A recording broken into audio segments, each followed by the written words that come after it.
You remember the Maine? No, seriously, do you remember the Maine?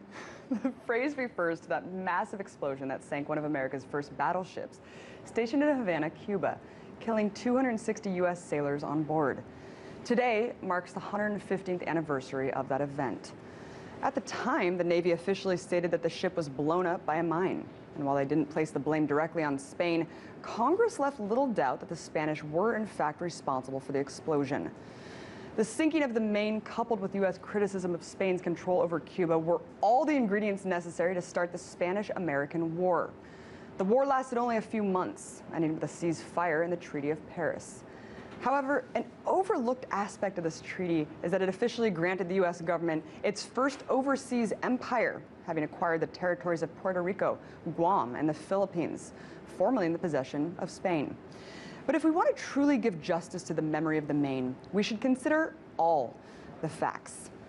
See, in 1976, American naval investigators concluded that the inferno that sank the Maine and killed more than half its crew was caused by the ship's ammunition stockpile igniting.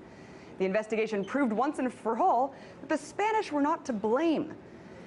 Isn't it interesting that an entire war could be launched against another country based entirely on false pretenses? Well, we're no strangers to this notion of starting wars on lies. One just has to look at the Iraq War to see that this is a common occurrence.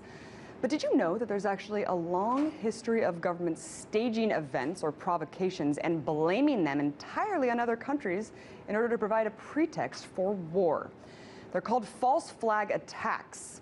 And according to its naval warfare origins, a false flag attack occurs when a government uses an elite special operations cadre to attack that nation state while falsely bearing the flag of another country or group.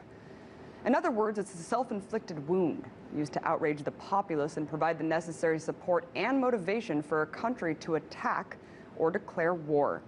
In fact, falsehoods seem to be at the heart of every major war of aggression throughout history. But I'll just go over a few more.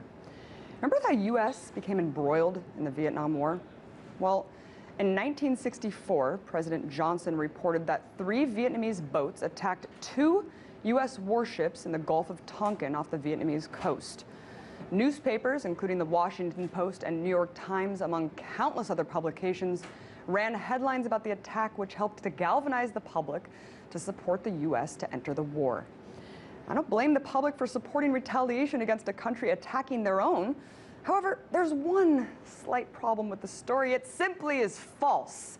Literally, it never happened. It was a made-up event, which took decades to come to light. A false flag event might be a foreign notion to you. You might be grappling with the fact that this country would kill its own citizens to advance an agenda. But one has to look no further than what former Defense Secretary Robert McNamara under JFK proposed under a now declassified document known as Operation Northwoods. Northwoods is probably one of the most sinister plans ever devised, at least that we know of. And it was aimed at developing a way to trick the American public and the international community into supporting a war for Cuba. Based on the document, it was revealed that the U.S. forces would be authorized to use quote, pretexts which would provide justification for U.S. military intervention in Cuba. The most alarming aspect of this was the disturbing scope to which these pretexts entailed. See for yourself.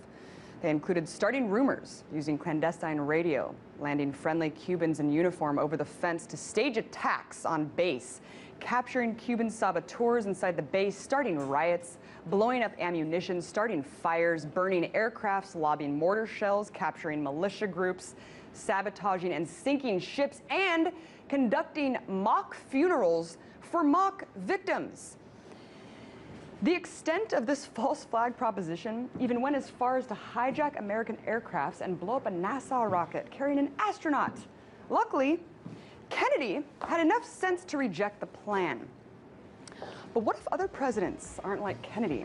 You know, many people look at the events of 9/11 in that same light, and I myself still have many questions about the attacks, seen as how they were used to create perpetual war abroad and a police state here at home. Do you think Bush and Cheney had Kennedy's sense?